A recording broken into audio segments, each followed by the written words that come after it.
Hey, what's going on, Bears fans? Thank you so much for joining me for another episode of Keep on the Mic, the podcast all about the Chicago Bears. Who is this? Big Bucket. Big Bucket. Let's go ahead and get this party started, Bears fans. Walter Payton, it's the man. Find Cole Kmet wide open. Touchdown, Bears. Let me put it on again. Keep is on fire. I love it. I could probably beat him in the 40. Let's freaking go, Chicago Bears fans. Breaking news out of Chicago. I think I can fit in as like a water boy for the Panthers or something. I'm not talking about get on the field, Put it right behind me, so every time I'm on the podcast, like, you got Isaiah Fry's jersey? Hell yeah, I do. Let's go. You got on with the Bears organization. You got high up. Would I be like a water boy for you or something? What's going on? What role am I? Comment Bear down if you love Keek on the Mic and if you love the Chicago Bears. Who is this? George S. House. And as always, bear down. You ain't bout it, you ain't bout it, you ain't Keek on the mic. You ain't bout it, you ain't bout it, you ain't Keek on the mic. You can go and subscribe cause I be on it right. You ain't bout it, you ain't bout it, you ain't Keek on the mic. What is going on, Chicago Bears fans? Good morning. We have yet more breaking news out of Chicago as Chicago Bears have officially released / cut right guard Nate Davis. It's about time. Obviously, Ryan Poles and the Chicago Bears were shopping right guard Nate Davis prior to the trade deadline, but there were no suitors for Nate Davis. So he had to cut his losses once again, and they finally released / cut, Nate Davis. Obviously, we all know the story behind Nate Davis. He signed a 3-year, $30 million contract with the Chicago Bears a couple of off seasons ago. He only played 13 times. He only started 13 games for the Chicago Bears.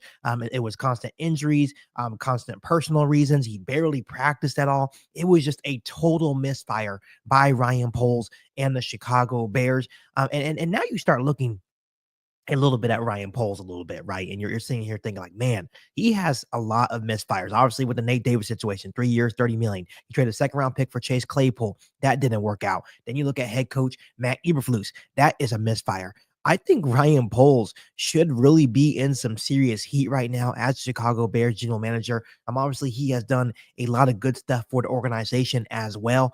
But this was a huge miss by general manager Ryan Poles that really, really needs to be looked at, because it really just proves that just because you sign a player for a lot of money in the offseason doesn't mean they're going to make an impact on the field. So basically, Nate Davis stole money from the Chicago Bears. He started 13 games. And even when he was in the game, he didn't make a huge impact to the Chicago Bears offensive line. He was actually one of the weaker players on the offensive line, right? He was a liability. So he started 13 games and he made $20 million from the Chicago Bears, which is an absolutely ridiculous number, for a player that had no sort of impact for the Chicago Bears offensive line. So obviously I'm proud of the Chicago Bears for making moves when they know they needed to change with Shane Waldron. And obviously, we all know that Nate Davis wasn't going to work as well. But it is frustrating that we paid this guy 3 years, $30 million to come be an impact on this offensive line. And he was more of a cancer to this team, right? It seemed like he didn't want to be in Chicago for the longest time. So ultimately, Nate Davis stole money from the Chicago Bears. Like I said, was able to make $20 million only starting 13 games for the organization. So it's a huge misfire for Ryan Poles and the Chicago Bears. So like I said, I think the money situation by releasing them, the Bears save around $8 to $10 million in cap space that they can use for another player that can come and hopefully help this football team as soon as next season. So I don't know the exact number or breakdown on that. But this is just a huge misfire by Ryan Poles and the Chicago Bears organization. Once again, like, it's just one of those things, and it proves my point when we're talking about Ryan Poles, about how much he has struggled in terms of trying to find quality offensive linemen to come into this organization and be quality starters for this football team. This is all on Ryan Poles, right? And it's just unfortunate because he just continues to struggle to find good quality offensive linemen. Hopefully this changes this offseason with the resources that he has. I know a lot of you guys have been commenting saying, well, Keek, it takes a long time to build a good offensive line. But the problem is that he built everything else before he built the offensive line. Usually the roles are reversed. Usually you build offensive line, and then once you have the offensive line and defensive line set, then you go get your shiny weapons like Roma Dunze, right? And Keenan Allen, all that good stuff. Everyone needs to understand that you can't build a good organization or have success until the offensive line is in place and the offensive line is solid. But as always, Bears fans, if you guys like the news of the Chicago Bears finally cutting Nate Davis, make sure you comment bear down in the comment section. Give me your thoughts on the move. Obviously, it's been a busy couple of days for the Chicago Bears organization. Obviously, Matt Eberflus fired Shane Waldron yesterday, and Thomas Brown will be the new offensive coordinator for the Chicago Bears moving forward. He will actually have a press conference today to introduce himself along with Matt Eberflus and Caleb Williams. And then Ryan Poles decides to finally cut his losses and cut guard Nate Davis, and he is no longer a part of the Chicago Bears organization. And like I said, good riddance, because he was truly a cancer. Every single week, it was something new. Even leading up to this week to the New England Patriots, he knew that we were thin on offensive line. He wasn't on the injury report all week long, and all of a sudden on Saturday night he pops up on the injury report with a back injury, and then he's not able to play. So obviously he was a cancer to the team. He was a waste of space. He was a waste of money. He didn't do anything special when he actually was available, and he did play for the Chicago Bears. So to me, this was just a total misfire by Ryan Poles and the Chicago Bears organization. Once again, I do appreciate you guys tuning in. This won't be too much of a long live stream. Once again, there's breaking news out of Chicago that the Bears have officially cut right guard Nate Davis after he only started 13 games, made about $20 million from the Chicago Bears of free money. So highway robbery by Nate Davis. I think the Chicago Bears will save anywhere from $8 to $10 million by releasing right guard Nate Davis. Marky Mark says about damn time. Joseph Archer says bear down to you as well. Ray says, yay, good job, about time. Yes, I agree. Jason says, what's up? What's up to you, Jason? Thanks so much for tuning in. Derek says, Poles is a gutless turd, not hiring the best people for the jobs, but hiring people who are financially in cahoots with Poles, fired them all. Yeah, and like I said, this is a major misfire by Ryan Poles. To me, in my personal opinion, he has one more year to really figure out this offensive line and what he wants to do with this offensive line moving forward, because I think he did things in reverse. Obviously, he had to come in and really break down this roster. But from there, he should have really invested in his offensive line and not just, dink and doink it a little bit and try to, put a Band-Aid over it. He should have really built this offensive line, but he didn't. And now you're seeing the repercussions of those decisions, right? Boz Player says, man, I just got done dogging Poles on a different live. Yeah, there's a lot of people that are looking at Ryan Poles right now. Boz also said Nate was on his way to Hawaii laughing his ass off. Yeah, exactly. He made $20 million only playing 13 games. When you really look at those 13 games, he wasn't good whatsoever, constantly giving up pressure, giving up a lot of sacks, right? He just wasn't a good player for the Chicago Bears. So it's definitely highway robbery by Nate Davis. Someone says Flus, Poles, and Waldron all have the same agent. I believe it. I believe it. Someone also said he can't evaluate talent. It's like he just looks at stats and PFF and calls it a day. Yeah, Ryan Poles has definitely struggled looking at offensive lineman talent. Bears fans, make sure you do me a huge favor by liking today's live stream. And if you're new to the channel, make sure you hit the subscribe button as well. I do appreciate you guys being here for a couple of these really early breaking news streams. Like I said, I don't do these often, but I do like to come on here and break this news for you guys as soon as possible. But once again, I appreciate for all the love and support you guys continue to show the channel.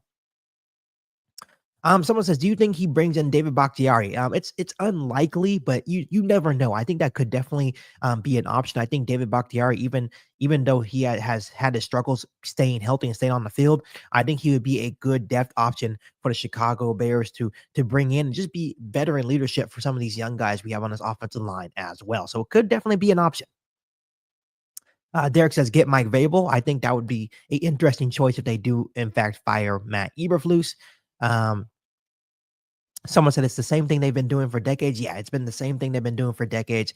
Just patchwork of the offensive line. But Ryan Poles, with the resources that he has, and obviously the extra money, the little extra money that you are getting by releasing Nate Davis, it's time to officially invest in this offensive line and go get some good guys, not only in free agency, but in NFL draft as well. Because obviously, when you signed Nate Davis a couple of years ago, just because you paid him a lot of money doesn't mean he was a flashy signing. There's a lot of people out there saying, why did we pay this guy 3 years, 30 million? It wasn't like he was even a flashy guy with the Tennessee Titans, right? So I'm a guy like Trey Smith, the guy that has a strong pedigree, being a consistent, dominant guard and offensive lineman in the National Football League. That would be a flashy signing for the Ryan Poles this offseason. Ryan Poles needs to stop sitting on his ass, stop worrying about the flashy weapons that Caleb Williams can throw to, and finally get Caleb Williams some protection for once here within the Chicago Bears organization. Someone says we need to draft linemen in the first couple of rounds. Yes, absolutely. I agree. Someone said in-house hiring since 1920s. Yes, that's one of the reasons why the Chicago Bears are not really successful. Someone said, who would you want as coach next year with the candidate class being fairly weak this upcoming offseason? So when I look at the head coaching pool, of course you have Ben Johnson, Cliff Kingsbury, Mike Vrabel will be out there. Bill Belichick, not really a big fan of. Brian Flores is an interesting candidate. Obviously, he has an experience, but obviously he had some weird stuff happen to him when he was with Miami Dolphins. For me, I think my top three right now would probably be Ben Johnson, Cliff Kingsbury, because of his connection with Caleb Williams, and then probably, to be quite honest with you guys, either Brian Flores or Mike Vrabel. I think Mike Vrabel, when he was the Tennessee Titans head coach, I think he was fairly good, right? So I think that would also be a good coach. But I don't know if Ben Johnson wants to be a part of the Chicago Bears organization. I'm not sure if any coach really wants to come here because of the dysfunction of this organization. Yeah, I know there's been a lot of rumors about Ben Johnson wanting the job, but at the same time, Ben Johnson's a great head coach. But look at the offensive line that he has with the Detroit Lions. Do you think he would really be successful in Chicago with no offensive line? So it's on Ryan Poles to finally build offensive line. Someone said we have the same coaching candidates. Yeah, I think it's a pretty strong poll if you ask me. I think a lot of Bears fans are saying this. I think it's time for the Bears to find a what's the word I'm looking for? A previous head coach with head coaching experience. Ben Johnson, even though as good as he looks with the Lions, he would be a rookie head coach, if that makes sense. So I know there's a lot of Bears fans saying they're ready for a head coach that has prior experience. So Cliff Kingsbury, Brian Flores, Mike Vrabel, even people are saying Bill Belichick, even though he's not my favorite candidate, right? So someone said, "Why cut him all of a sudden?" It's because they tried to trade him, and there was no trade opportunities out there for Nate Davis, a guy that you paid 3 years, $30 million for, right? So it was basically almost just count your losses at this point, right? No one wants a guy that even when he's on the field, he hasn't been good, right? They didn't want to take on that contract either. That ridiculous contract that Ryan Poles gave him a couple of years ago. Once again, he only played 13 games and made $20 million from the Chicago Bears to barely practice. And then when he was practicing, he wasn't good. And then when he did play, he wasn't good for this offensive line either. So obviously highway robbery by Nate Davis. But once again, Bears fans, I do appreciate you guys.